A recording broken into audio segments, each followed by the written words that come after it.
Em um ambiente de negócios dinâmico e em constante evolução, a capacidade de adaptar-se e aprender com os próprios erros é fundamental. Hoje, vamos discutir a importância de uma gestão eficaz de tempo e a maneira como as empresas de sucesso aprendem com as suas jornadas de acertos e equívocos. Além disso, exploraremos como essas lições podem ser aplicadas na prática para melhorar a liderança e a produtividade empresarial. Eu sou Daniel Sakamoto e hoje vamos conversar sobre os desafios da jornada empreendedora e também sobre a importância da gestão de tempo para líderes empresários. Esse assunto te interessa? Então se prepare que o episódio já vai começar.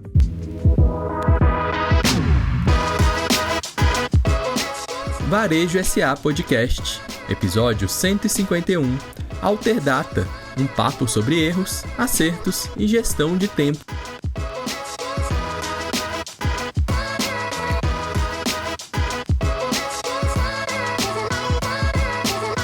Bom, e o nosso convidado de hoje tem uma longa trajetória no segmento de tecnologia e gestão, liderando uma das empresas mais respeitadas do setor, a Alterdata. A empresa é um verdadeiro case de sucesso e se reinventou várias vezes ao longo da sua trajetória.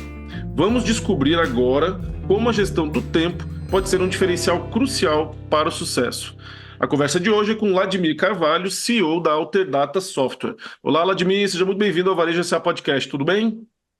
Olá, muito obrigado pela oportunidade. Vamos tentar trazer aqui um conteúdo extremamente expressivo, porque afinal de contas eu vou tentar transmitir 42 anos de profissão em 40 minutos, né? Vamos ver se nós vamos levar um conteúdo que realmente seja relevante para os nossos ouvintes. Certamente vai ser. Bom, o Vladimir conhece muito bem a CNDL, o sistema CNDL, as nós CCDLs, mas a gente queria começar esse bate-papo pedindo para você contar um pouco da história da Alterdata. Acho que muita gente que está nos ouvindo aqui não conhece tanto a empresa, e eu acho que contar a história da Alterdata é contar um pouco sobre os desafios de empreender no Brasil. Então conta para a gente, como é que começou isso aí? Foi lá em 1989, né? Maravilha, Daniel. Olha só, eu tenho 61 anos nesse momento e eu trabalho com software desde os meus 19. Então, dos 19 até os 25, eu era um programador freelancer, um técnico, aquele que sabia fazer alguma coisa pontual, que era programar um computador. Em 1989, a empresa foi fundada junto com meu sócio, eu tinha 25 anos, ele tinha 20, e dali para frente começou um desafio de nós termos uma companhia que constrói software para a empresa dos outros, ou seja, preparada para tornar as empresas dos nossos clientes mais eficazes. E eu comecei a notar que nós tínhamos que ter habilidades diferentes do que a média. Tínhamos que ser uma empresa que tivesse uma capacidade de gerir pessoas muito acima do normal. E isso veio construindo uma organização que, ao longo de 35 anos, nós nos tornamos a quinta maior empresa de tecnologia do país. Hoje nós temos 2.000 colaboradores, 130 unidades de negócio e aproximadamente 61 mil clientes de relacionamento contínuo. Isso dá mais ou menos 1 milhão de usuários que usam sistemas todos os dias. Eu escrevi vários livros, eu vim participando de conteúdos robustos de negócio, palestro pelo Brasil inteiro, levando cases de sucesso, mostrando erros, acertos, comportamentos, aquelas coisas que eu noto que fazem a diferença nos negócios. Com essa quantidade de clientes, Daniel, essa quantidade de executivos, gestores, líderes, gerentes que nós temos na nossa base, eu tenho um excelente banco de prova, um excelente banco de observação do que funciona e o que não funciona.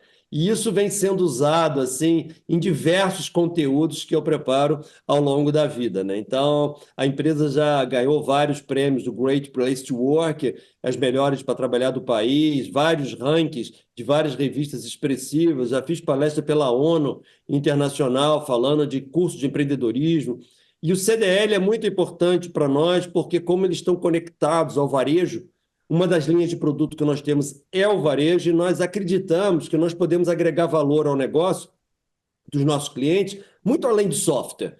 E por isso nós temos uma universidade corporativa que capacita mais ou menos 90 mil pessoas por ano, gerando conteúdo robusto para tornar os nossos clientes não apenas bons usuários de software, mas essencialmente bons gestores, porque nós estamos num momento de muitas transições relevantes que estão acontecendo agora na sociedade, né? Ah, muito bom. A gente percebe que trata-se de uma trajetória de crescimento, mas o que eu gostaria de entender aqui e conversar com você é os desafios que você destacaria nessa fase de crescimento.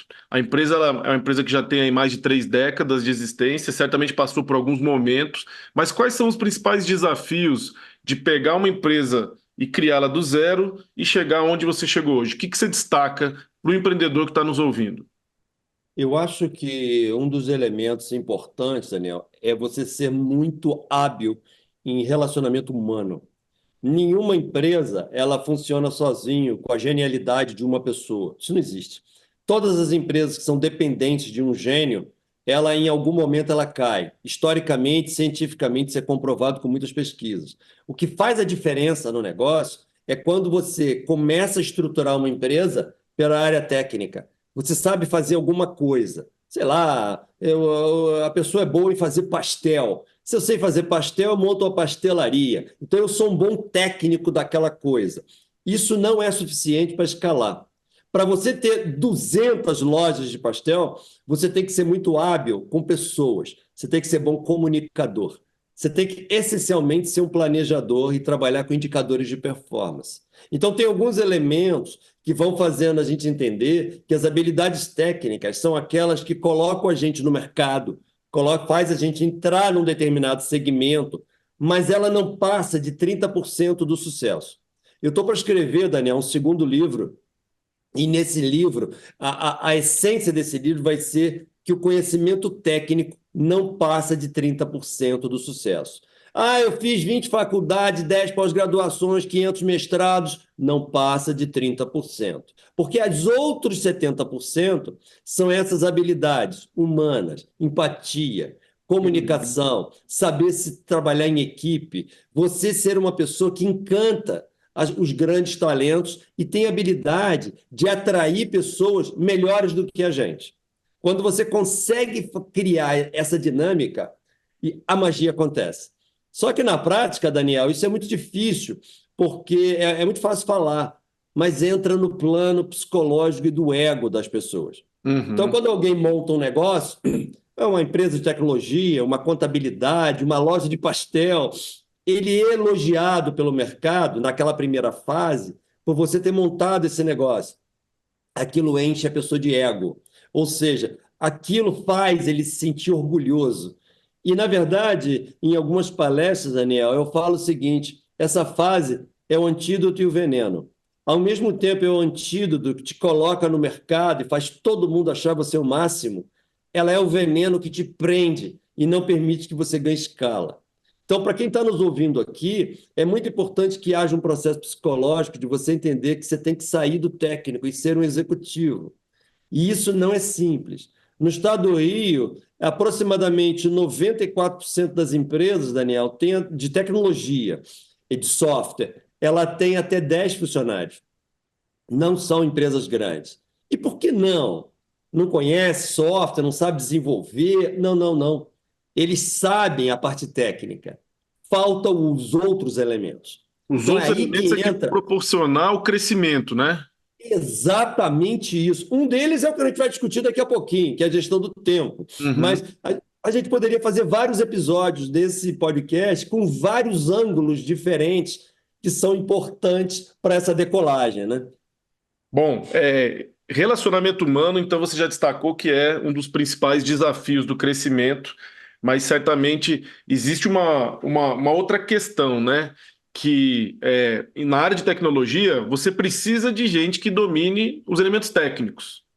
Só que, na sua visão, isso não é o essencial. O essencial é o que vem por trás disso, e essa responsabilidade acaba sendo do empreendedor, do gestor, do dono do negócio. Exatamente. Por exemplo, se você perguntar para mim, aqui com 2.000 pessoas na empresa, se você perguntar para mim, Daniel, hoje, assim, Vladimir, você é o melhor em que na Alterdata? O que que você é o top de linha na Alterdata? Sabe o que eu vou te responder? Eu sou o pior em tudo. Eu sou o pior programador, eu sou o pior marqueteiro, eu sou o pior financeiro, eu sou o pior jurídico, eu sou o pior. Porque, na verdade, o meu papel não é ser o melhor. O meu papel é articular os melhores. Embaixo de mim tem pessoas muito melhores do que eu em cada função. E aí que está a magia. Só que isso é uma briga de egos que muitos não conseguem vencer. Porque se Uhum. você montou um negócio novinho agora, uma empresa pequena, você é o centro do universo ali. Só que se você tira isso de você, muitas pessoas não conseguem. Então você tem que delegar para os outros aquilo que te identifica e criar elementos muito fortes embaixo de você para você estar solto. Então eu me lembro quando a empresa era pequenininha, que tudo dependia de mim e do meu sócio, e eu tive que começar a passar, agora eu vou parar de programar. Uma coisa que eu adorava. Vou parar de programar e colocar na mão de outro. Agora eu vou parar de vender, vou colocar na mão de um time. Agora eu vou parar de controlar canais, vou criar um departamento. Agora, e você começar a estruturar para eu estar solto, para começar a abrir outros horizontes, a voar mais alto. Então, o veneno desse ego nos prende embaixo, enquanto, na verdade, nós temos que voar, sendo mais humildes e não achando que nós somos o centro das nossas organizações. Eu acho que esse é o caminho mesmo. A gente sente, a gente já entrevistou vários empresários de sucesso aqui e que, quando eles analisam o processo do crescimento, sempre vem essa questão de que o dono, o líder, ele precisa entender que o papel dele ao longo da trajetória da empresa vai mudando. E isso tem tudo a ver com a cultura da empresa. Você se sente o responsável por colocar dentro da Alterdata essa cultura de que cada um tem que ser o melhor no seu papel e que o papel do líder é conectar essas pontas? Como que você lida com a questão da cultura aí na Alterdata?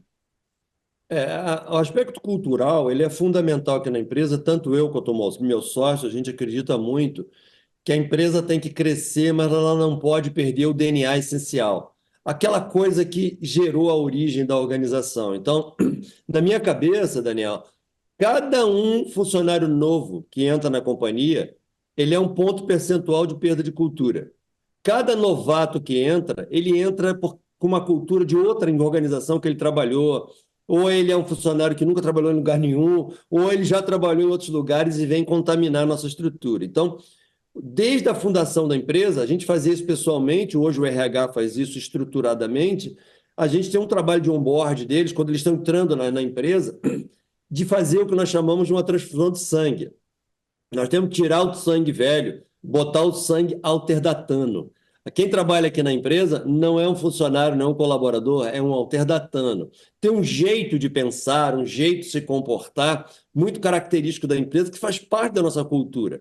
Então, eu tenho que ser um cara que está o tempo inteiro controlando a cultura, para que as pessoas acreditem nos valores, na ética, nos sonhos, entendam o ritmo, saibam, por exemplo, para onde a empresa tem que ir e criam missões que cada um ajuda o outro, o trabalho coletivo, o aprendizado contínuo, tudo isso faz parte da nossa cultura. E a liderança, na minha posição que eu tenho, e do meu sócio, e dos diretores, os diretores têm essa missão. Eles têm a missão de não se acharem melhores que suas respectivas equipes, mas eles têm a missão de formar os gerentes embaixo com esse formato de não perder a cultura, porque é isso que fez a companhia chegar até agora. Nós podemos nos adaptar, nós podemos ser diferentes, reinventar a empresa, mas o DNA é o mesmo. O DNA de respeitar as pessoas, de não fazer nada errado, não ter caixa dois, não dar propina para ninguém, ser honesto, tudo isso é parte de um DNA muito forte que realmente tem que ser preservado sob a nossa ótica, né? Muito bom, muito bom. Quem que te inspira nessa sua visão empresarial, como líder, como gestor? Seja uma empresa ou seja uma pessoa mesmo. Quais que são suas referências, em quem você se inspira quando a gente está falando aqui de negócios? Olha, essa pergunta é muito legal. Para os ouvintes aqui, nós não combinamos essas perguntas, eu estou recebendo todas aqui de Nada imediato. combinado. Isso é muito legal, cara, porque fica mais natural, né? Eu acredito muito que as pessoas que estão montando os seus negócios hoje, a aceleração do negócio, ela acontece quando você tem referências, porque a referência coloca a gente fora da nossa zona de conforto. Então eu me lembro, Daniel, quando eu comecei a trabalhar com 20 e poucos anos, eu tinha uma visão de referência da seguinte forma: eu preciso ter uma referência longe, que é muito grande e é quase utópica, mas eu preciso ter referências perto de mim também.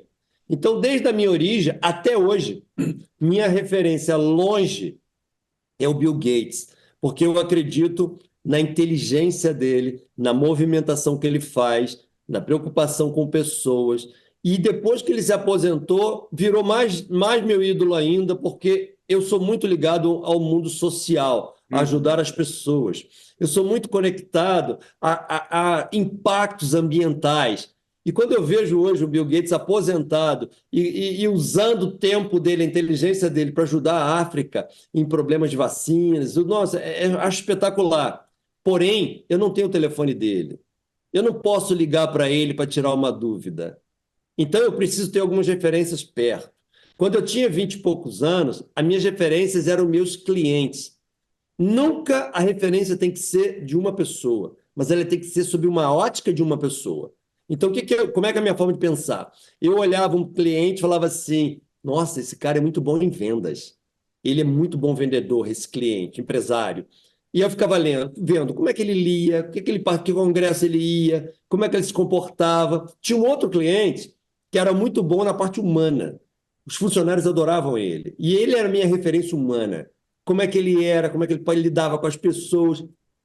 Tinha um outro, Daniel, que era muito bom planejador. Aí eu olhava toda a estratégia de planejamento dele, como é que ele fazia. Então, eu não tinha um que era meu ídolo em tudo, porque ninguém é tão completo assim. Então, eu tinha essas referências. Quando eu ia crescendo na carreira, que eu sentia o seguinte, cara, eu já estou melhor que essa referência. Eu já buscava outra. Eu já buscava outra que começava a me referenciar. O importante da mensagem dessa pergunta sua é que nós temos que andar sempre com pessoas que são melhores que a gente.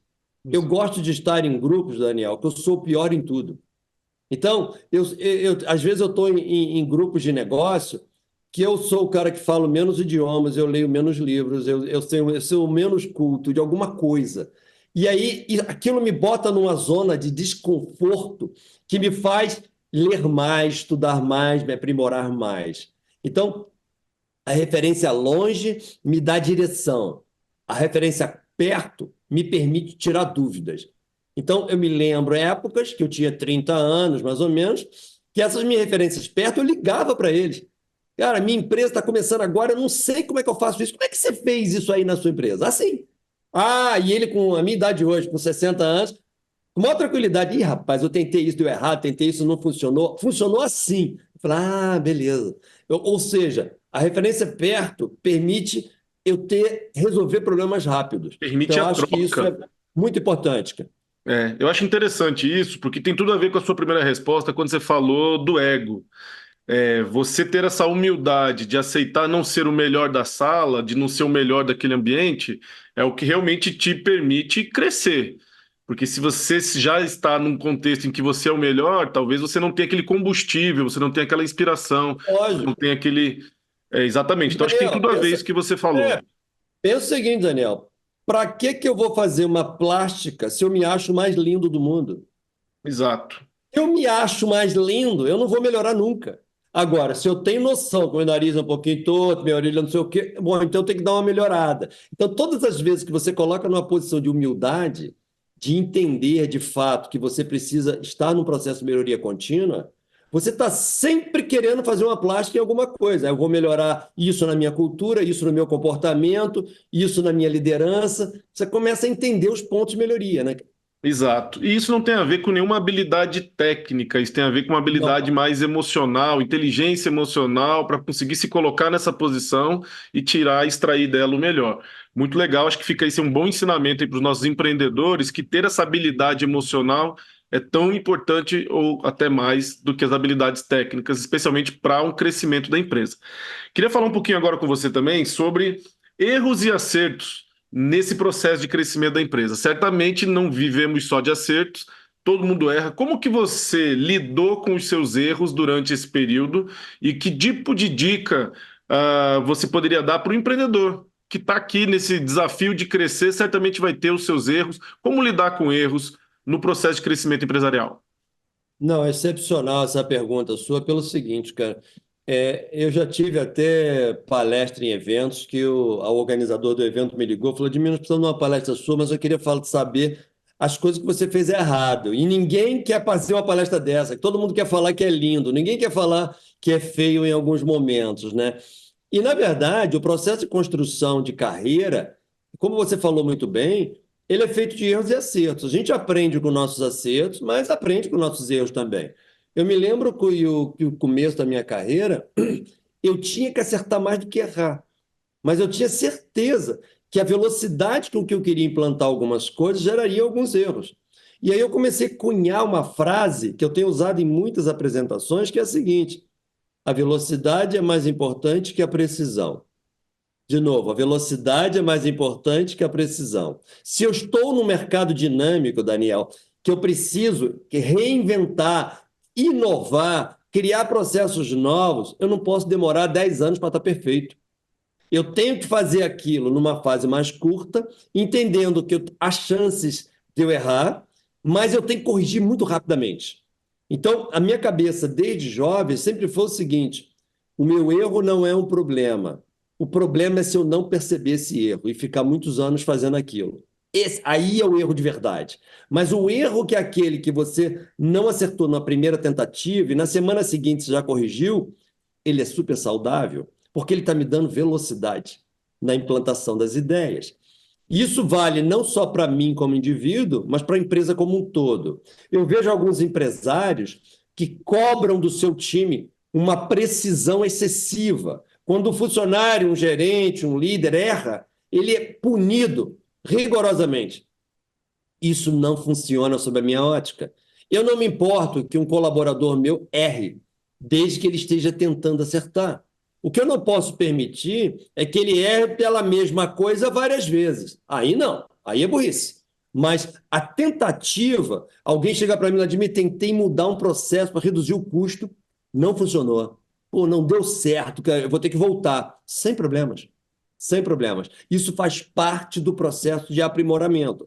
Quem está nos ouvindo aqui tem que entender que quando você é excessivamente perfeccionista, você está tornando a sua empresa lenta, porque você quer um grau de precisão excessiva. E na sociedade que nós estamos vivendo hoje, uma empresa lenta, de qualquer segmento, é uma empresa fadada a insucessos. Então, é muito mais importante que você cunhe esses erros de uma forma acelerada. Isso significa que você tem que preparar a sua mente para permitir que as falhas sejam parte da compreensão de alguma coisa que você não domina. Porque a vida inteira nós vamos ser desafiados a fazer algo que a gente não domina. Eu tenho que ir numa direção, eu não sei como é que é aquilo direito, eu tenho que construir um produto que eu não tenho certeza, eu vou ter que entrar no mercado que eu não domino. Então, esses movimentos são parte dos erros. Eu já cometi muitos erros. Vou te citar um.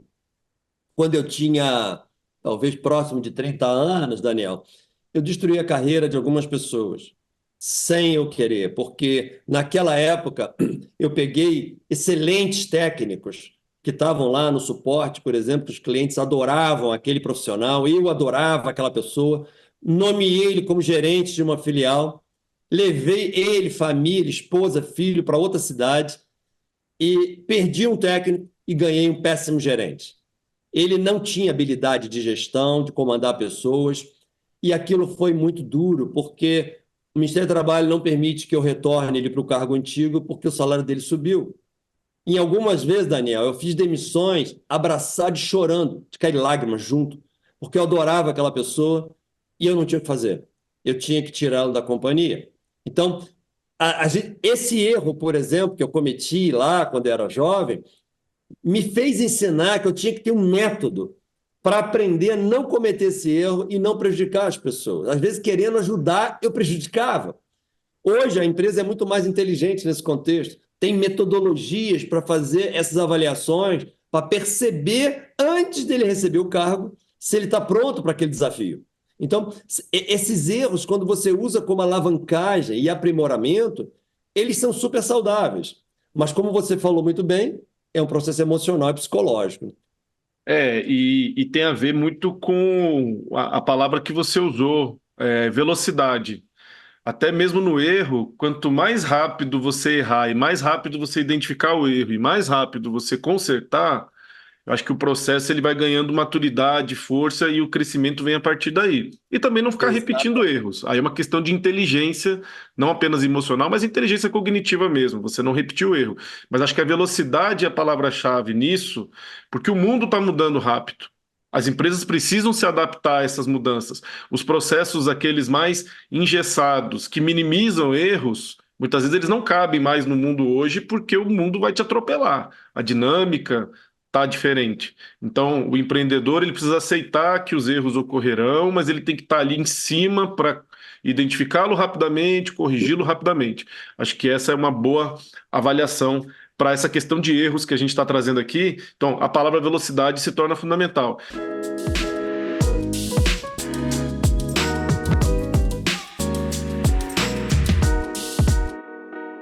Como que você enxerga a importância da gestão do tempo para empreendedores hoje em dia, Vladimir? Às vezes, Daniel, eu recebo muitas pessoas me fazendo perguntas do tipo seguinte: Ademir, eu não entendo como é que um executivo, presidente de uma empresa com 2.000 pessoas, tem tempo para escrever livro, fazer palestra, jogar tênis, sair com a esposa no final de semana e ter vida pessoal e profissional. Tem Como é que pessoas que faz isso? parecem que o dia tem mais do que 24 horas, não é Já isso? escutei várias vezes isso, cara. Cara, não é possível, cara. Mas, na verdade, Daniel, eu acho que tudo passa por disciplina, né? O controle do tempo, ele é o único recurso que todos nós temos iguais. Ninguém na vida tem mais do que 24 horas por dia. Então, todos nós temos o mesmo recurso. Esse recurso a gente não pode comprar. Então, se eu preciso de um prédio aqui para a empresa, eu compro. Preciso de um carro, eu compro. Eu compro. Agora, tempo não dá. Então, o único jeito da gente ser mais eficaz no que nós fazemos, e nós precisamos, na sociedade, desequilibrar em relação aos nossos concorrentes, a gente tem que desequilibrar fazendo melhor uso desse tempo. Então, por exemplo, para estar aqui nesse podcast aqui contigo, eu tive que fazer uma estruturação do meu tempo. E aí eu começo a analisar 3 critérios extremamente relevantes para as pessoas entenderem. Eu divido em importância, urgência e risco. Então, quando eu pego esses 3 círculos, importância, urgência e risco, eu começo a entender onde eu aplico o quê. No caso de um podcast como esse seu aqui, ele tem um risco se a Alterdata não participar? Não, não tem um risco. Ele é urgente. Se eu não fizer esse podcast aqui, alguma coisa ruim vai acontecer? Não, talvez não. Mas ele é importante? Para mim é. Porque ele é importante porque nós estamos passando uma imagem importante da companhia. Eu estou fazendo uma coisa que tem a ver com o meu propósito, que é ensinar pessoas a ter visões e melhorar a empresa dos outros. Então, quando eu enxergo essas 3 bolinhas, eu começo a priorizar. Eu priorizei esse podcast aqui. Agora, vamos imaginar hipoteticamente, Daniel, que tivesse, junto com esse horário, acontecesse um ataque hacker aqui na empresa juntinho. Aí eu pego assim, e aconteceu um outro evento que também é importante, igual a esse podcast. Porém, ele tem um risco muito alto. Aí quando eu acho a interseção, eu vou entender que eu tenho que priorizar mais essa outra atividade. Talvez eu ligasse para você, Daniel, tem que cancelar esse podcast. Então, quando você cria essa estrutura, você vai usando o tempo de uma forma muito eficaz. Eu leio e-mail, Daniel, organizadamente. Minha caixa de e-mail é separada. Ele está programada para e-mail de cliente vir para um lugar diferente do e-mail dos colaboradores. Então, quando eu chego de manhã, eu leio primeiro os e-mails dos clientes. O spam já foi separado. Depois eu leio o e-mail do time. Eu respondo às redes sociais, LinkedIn, WhatsApp, Facebook, Instagram, todo dia. Mas eu não fico conectado todo dia, o dia inteiro. Eu entro pontualmente, em 10 minutos já resolvi. As pessoas outro dia falaram para mim assim, cara, você está no Instagram o dia inteiro. Eu não estou o dia inteiro. É que você entra pontual e responde. Quando você tem essa dinâmica, você vai criando uma organização no teu dia a dia excepcional. Então, qual é o maior erro das pessoas? Ela vai levando o dia e as tarefas controlam a agenda dele. O que eu acredito é que eu tenho que controlar a agenda e não as tarefas me controlarem. Então, eu vou administrando o tempo todos os dias através de organizações e disciplina, de tal forma que fica tudo mais fácil e organizado, que as coisas urgentes, relevantes, arriscadas, são feitas em primeira coisa. E eu vou deixando para o fim as coisas mais simples. Outro elemento importante nesse aspecto que é relevante comentar, Daniel, é que eu opto sempre por fazer na parte da manhã as coisas que eu não gosto. Porque qual é o natural do ser humano? É chegar de manhã no trabalho e você está na zona de conforto, faz aquilo que está na tua zona de conforto, que é aquilo que é teu natural, que você mais gosta. E você vai empurrando aquilo que é chato. Só que quem faz isso, você empurra o chato para o final da tarde, que você já está mais cansado. E aí você não faz bem feito. E o executivo, o dono de uma empresa, ele tem que fazer excelentemente bem até aquilo que ele não gosta. Então, o que eu faço? Eu faço o que eu não gosto primeiro, que a minha cabeça está fresquinha, acabei de acordar, acabei de chegar na empresa, acabei de tomar um café gostoso. Então, aquilo ali eu executo primeiro. E as coisas que eu adoro fazer, eu vou deixando para o final da tarde. Ah, eu gosto de um amigo me ligou e falou assim, Admir, poxa, eu queria tirar umas ideias contigo sobre um livro. Eu adoro conversar sobre os assuntos. Eu jogo lá para 5h30 da tarde, que é a hora que é mais natural para mim. Eu poderia conversar com ele 9 da manhã, mas não. 9 da manhã eu estou fazendo aquelas coisas mais pesadas, que eu preciso decidir coisas complexas, que podem ter riscos maiores. Então, quando você cria essa dinâmica, a magia começa a acontecer. Eu tenho uma palestra de 1h30 só sobre esse assunto. Então, porque é um assunto que atrapalha muitas empresas, muitos executivos, cara. Realmente esse assunto ele é um desafio para muitas pessoas, porque pelo que você falou, envolve metodologia e disciplina.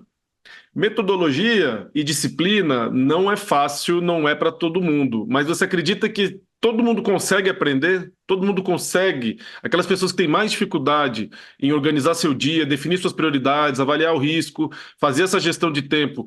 Tem pessoas que têm naturalmente mais facilidade. Aquelas que têm dificuldade, conseguem praticar? Conseguem aprender? Eu acredito que sim, porque eu acho que essa disciplina é algo que é possível ensinar. Existem coisas que são muito naturais das pessoas. Um exemplo é comunicação. Por exemplo, é muito difícil alguém ser um comunicador igual o Silvio Santos, por exemplo, que é um comunicador nato.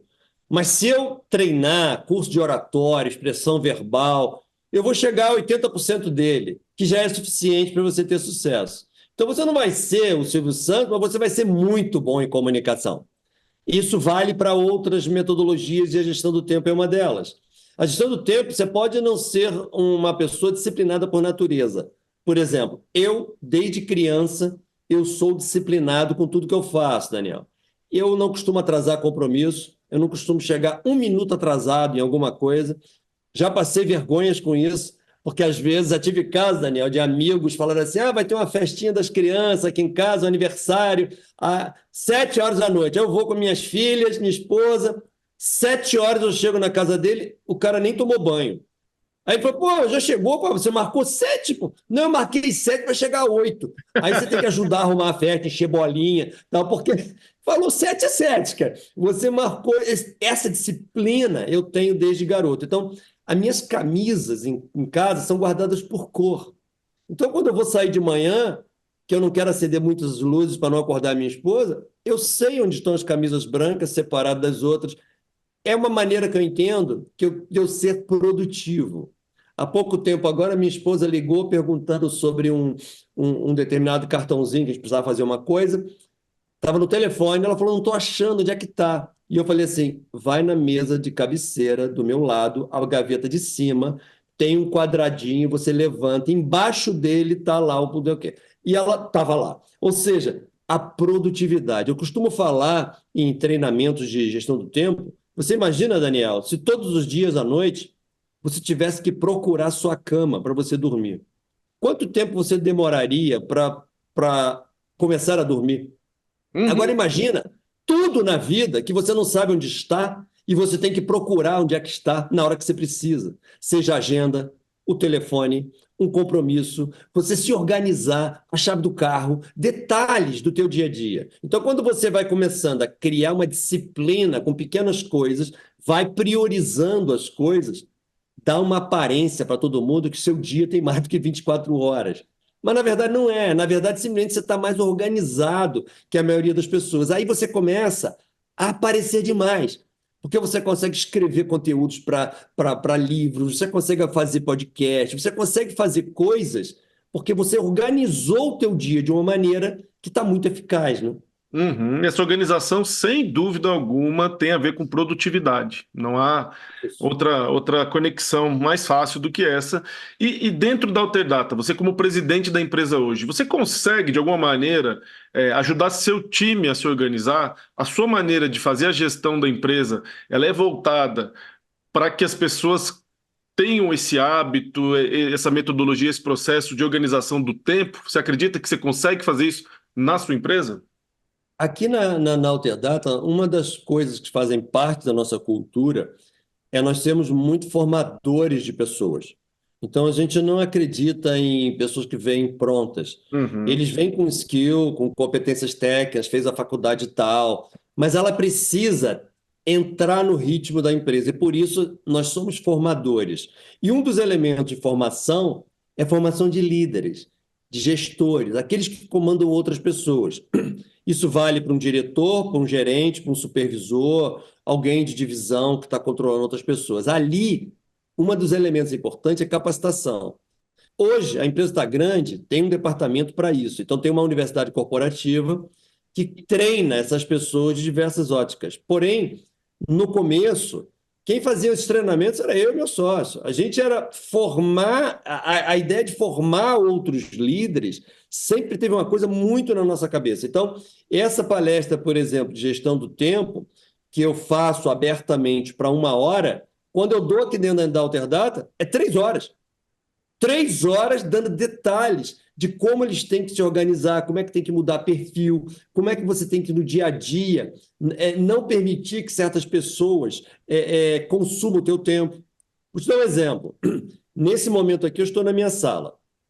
Aqui na minha sala tem minha mesa, que vocês não estão vendo no vídeo, tem uma mesa de reuniões que está aqui na minha esquerda. Lá no fundo da minha sala tem um telão, que é onde eu projeto coisas para as reuniões. Embaixo desse telão, Daniel, tem um relógio. Esse relógio de ponteiro. Esse relógio está lá atrás. Para que serve esse relógio? Quando as pessoas entram na minha sala, marcou uma reunião 10 horas, de 10 às 11, hipoteticamente. Eu estou olhando para essa pessoa e meus olhos fazem assim, ó, eu já vi que horas são. Porque o relógio está lá no fundo. Eu não preciso ficar assim, ou olhando o celular. Não, eu já estou olhando lá no fundo. E eu começo a apressar a reunião falando assim, fulano, olha só, já são 10h30. Nós temos meia hora para concluir esse tema. Uhum. Fulano, faltam 10 minutos para nós terminarmos essa reunião. Ah, mas tem muito assunto. Você tinha que ter agendado mais tempo. Você vai reagendar, então. Nós não vamos ficar aqui mais tempo. Porque aí você vai criando O uma seu modelo disciplina. mental ele está programado para essa gestão do tempo. A gente Ô, percebe Daniel, claramente que isso faz a diferença, né? total. Você imagina o seguinte, reuniões agora de grupo. Eu estou aqui, marquei uma reunião de 3 da tarde com 6 pessoas na minha sala, líderes. 3:01, a reunião já começou. Ah, faltaram 2, eles que chegam depois. E na hora que eles chegaram, os 10, 15 minutos atrasados, entrou. Aí no meio da reunião ele faz uma pergunta, eu falo assim, vai, esse assunto já foi tratado enquanto você não estava aqui ainda. Nem responde, pode seguir a reunião, depois você tira a dúvida com o outro. Aí você começa a criar uma dinâmica. Ninguém atrasa. Ninguém chega atrasado na minha sala hoje, porque eles já foram preparados para isso. E Uhum. depois eu começo a explicar, olha, fulano, isso não é ser grosso. Eu estou fazendo um papel de pai.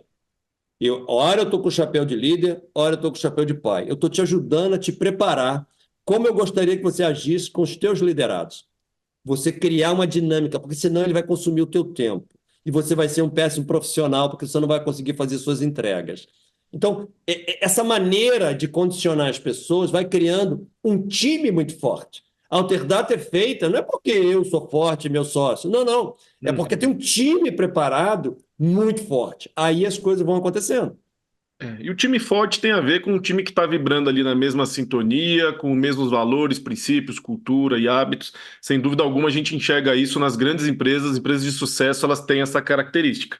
E seguindo com essa nossa reflexão sobre o empreendedor brasileiro, acho que esse tema de gestão do tempo, como você falou, ele é um tema complexo, porque precisaria de muito mais tempo para discuti-lo, mas acho que quem está nos ouvindo precisa entender o quanto que é relevante essa organização, você ter uma metodologia, você fazer a sua gestão do tempo, porque o empreendedor brasileiro, a gente sabe, ele é o cara que abre a loja, fecha a loja, faz o caixa, ele compra, ele vende, ele negocia, ele faz o RH, ele faz a contabilidade, então é esse cara que realmente precisa aproveitar bem as 24 horas do dia e quem se interessar mais, vai atrás das redes do Vladimir, porque o Vladimir dá dicas, ele tem palestras, já escreveu sobre isso. Acho que é uma importante reflexão para o empreendedor saber otimizar o tempo. E no nosso caso aqui, também estou olhando no meu reloginho, que o nosso tempo já está se encaminhando para a parte final, mas eu queria ouvir mais um pouquinho de você, mais especificamente sobre esse mercado de tecnologia, onde a Alterdata já é sim uma referência.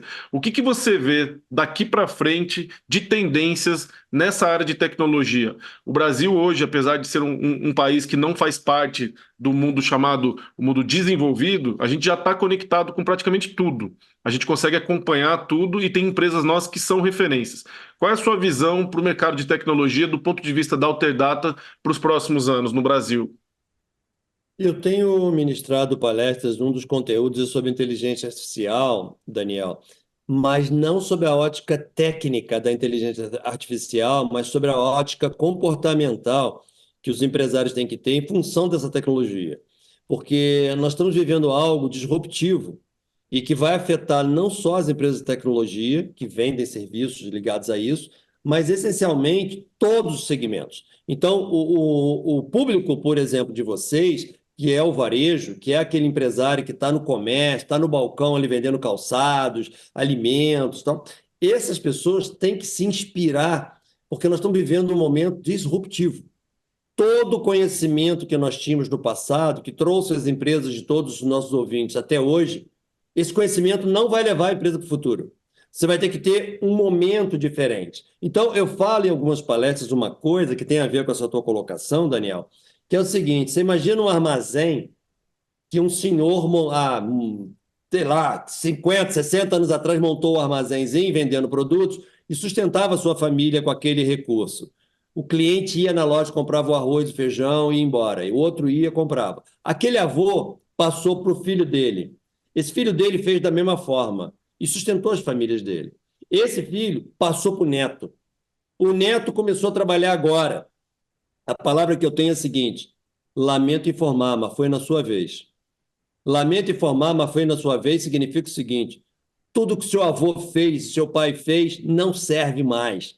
Você vai ter que fazer diferente. Porque agora o executivo do varejo ele vai ter que consultar ferramentas de inteligência artificial para saber comprar melhor. Ele vai ter que saber consultar cliente melhor. Ele vai ter que usar BIs para entender o perfil comportamental dos clientes. Ele tem que competir com empresas chinesas vendendo produtos aqui no Brasil a preços muito inferiores. Ele vai ter que entender de marketing digital. Ou seja, ele tem que ter outras visões. Então, eu estou vendo que daqui para frente nós vamos ter uma virada muito importante de reinvenção nas empresas e a Alterdata está fazendo um armamento de guerra. E por isso que eu tenho sido muito solicitado em muitos eventos. Eu já ministrei palestra para mais de 200 mil pessoas, tem mais de 50 mil seguidores nas redes sociais falando conteúdos. Então, é muito importante que busque YouTube falas e provocações. Me sigam nas redes sociais, Instagram e LinkedIn principalmente, porque eu estou provocando reflexões continuamente para os empresários entenderem que as tecnologias que estão vindo, que são construídas pela minha área, meu setor, ela tende a impactar violentamente os executivos, mas não apenas com um sensor, um robô, não. Ela vai impactar, inclusive, em comportamento. A maneira de liderar, a maneira de contratar, a maneira de avaliar equipes. Então, é um momento que o CDL pode ajudar muito os empresários. Nós estamos fazendo um protótipo aqui no Rio de Janeiro, junto com a Federação do CDL do Estado do Rio, Daniel, de criar uma universidade corporativa do CDL. Nós já tivemos a primeira turma já, dando visões tecnológicas e de comportamento para os empresários e como eles têm que pensar daqui para frente, de tal forma que consigam ter empresas pujantes e competitivas nesse mercado de transformação que nós estamos vivendo, cara. Ah, muito bom. A gente realmente precisa, né, olhar para o futuro, entender a realidade, se preparar. A gente também acredita que a gente está vivendo um momento de mudança. Aquilo que foi feito para os empresários chegarem até aqui não vai dar mais para ser do mesmo jeito. Daqui para frente vai ter que ser diferente. A gente enxerga a tecnologia como um meio que vai trazer eficiência, produtividade, possibilidade de personalização, hiperpersonalização, vai nos ajudar a resolver problemas de logística, de conexão, meios de pagamento. A tecnologia está aí respondendo muito os anseios da sociedade. Então a gente enxerga de uma maneira otimista, mas entendendo que é um desafio. Micro, pequeno, médio, varejista vai precisar se conectar cada vez mais com esse tema de tecnologia, e é muito bom ver do presidente de uma empresa de tecnologia essa visão de que realmente o mundo está mudando, mas que existem sim ferramentas cada vez até mais acessíveis, né, para que o lojista, o empresário consiga fazer essa transição, e aqueles que realmente se dedicarem, que investirem, que tiverem esse olhar maduro para esse tema, certamente vão conseguir fazer esse processo de maneira bem sucedida. E para a gente já encaminhar aqui para a parte final, Vladimir, queria fazer para você uma pergunta que eu acho que é interessante. Hoje em dia, o que tira o seu sono como presidente da Alterdata? Na hora que você vai dormir, o que está te preocupando? É o ambiente de negócios no Brasil? Tem a ver com as questões estruturais? É uma questão do avanço da tecnologia? É a concorrência chinesa? O que está tirando teu sono hoje, Vladimir? Na verdade, o que tira meu sono, cara, é a sensação de que o verdadeiro inimigo das nossas empresas não são isso tudo que você falou. O verdadeiro inimigo somos nós mesmos. Então, eu falo muito para o meu time aqui que o inimigo nosso não é o nosso concorrente, não é o chinês trazendo produto, não é o norte-americano trazendo tecnologias para cá. Não, não. Nosso inimigo é a nossa letargia, a nossa incapacidade de aprender coisas novas, a nossa incapacidade de administrar mudanças. Então, eu tenho me dedicado muito a formar a mente do nosso time para um novo ambiente. Um ambiente que a gente não pode estar mais na zona de conforto que nós estávamos, que a gente tem que entender que nós estamos jogando um jogo infinito. Uma das palestras que eu ministro é do Infinite Game, a teoria do Simon Sinek, do jogo contínuo de aprimoramento. Isso que me preocupa. Me preocupa é o quão rápido a gente está absorvendo novos conceitos e implementando esses conceitos. Às vezes me dá a sensação que o time lê pouco, estuda pouco. O brasileiro não gosta de ler, Daniel. Isso é uma desgraça. Isso. Ele quer as informações mais mastigadas. Então, me preocupa mostrar para o nosso time o quanto que eles têm que estar buscando novos conhecimentos, ouvindo coisas novas. Em vez de ver novela à noite, vai assistir um YouTube de algum cara falando uma coisa super curiosa, interessante. Em vez de ficar jogando videogame, a garotada, vai aprender uma outra coisa que te coloca numa competência melhor. E esses mais jovens é mais difícil lidar. Existe um conflito de gerações muito forte hoje. Então, 88% da Alterdata tem até 40 anos de idade. Então, você pega um universo enorme de pessoas aqui com menos de 30 anos, que eu preciso mostrar para eles o quanto que a velocidade que eles têm é importante, a visão de tecnologia deles é importante, mas a disciplina também é, a leitura também é, a aprender coisa nova também é. Então, o que me incomoda é muito mais a capacidade de transmitir esse conhecimento do que as tecnologias que estão aparecendo, que a gente vai se adaptar. Elas a gente vai se adaptar e vamos enfrentar e a coisa vai fluir. Obrigado, obrigado. Ótima reflexão. Acho que fica aí realmente a mensagem para quem está nos ouvindo, que talvez o grande desafio seja você mesmo. Você, como empresário, precisa se qualificar, precisa se informar, precisa estar pronto para esse período de transição aí tão radical que a gente está vivendo. Um prazer falar com você, Vladimir. Agradeço muito aí suas reflexões. Peço para você deixar sua mensagem final e seus dados aí, seus contatos para quem quiser te seguir, te acompanhar e continuar aí nessa jornada de conhecimento, autoconhecimento e essa visão de mundo que você está trazendo para todo mundo. Muito obrigado, Daniel, pelo apoio, pela oportunidade. um dos propósitos meus de vida não é só Alterdata, é gerar conhecimento para as pessoas. Isso me faz muito feliz, porque de verdade a gente quer melhorar a sociedade, melhorar o poder das empresas, fazer com que elas empreguem mais pessoas, paguem mais impostos, ajude a melhorar a sociedade, diminuir a desigualdades. E quando eu transmito esse conhecimento, me dá a sensação que eu estou ajudando. Então, você abrir essa oportunidade para a gente estar falando aqui, acho que é muito bacana e me deixa muito feliz. O meu nome é bem diferente, então é muito fácil achar no Instagram, Ladimir Carvalho, @Ladimir Carvalho, e também no LinkedIn, @Ladimir Carvalho. Eu escrevo conteúdos quase todos os dias, passando reflexões, mostrando palestras, onde eu estou ministrando. Se procurar o site ladimircarvalho.com.br, tem conteúdos das palestras que eu costumo ministrar e tem agenda de onde que eu vou estar no país, em que momento. Então pode ser uma oportunidade para receber um pouco mais de conteúdo relevante para todos. Muito obrigado, parabéns pela organização. O CDL faz um excelente trabalho pelo nosso país, cara. Muito obrigado, muito obrigado. Muito bem, tivemos a conversa ótima hoje com o Ladimir Carvalho, CEO da Alterdata, e a gente fica por aqui. Se você gostou desse episódio, não deixe de curtir, de compartilhar e de se inscrever no nosso canal para ser notificado quando o próximo programa for ao ar. Na semana que vem tem mais, um abraço e boas vendas!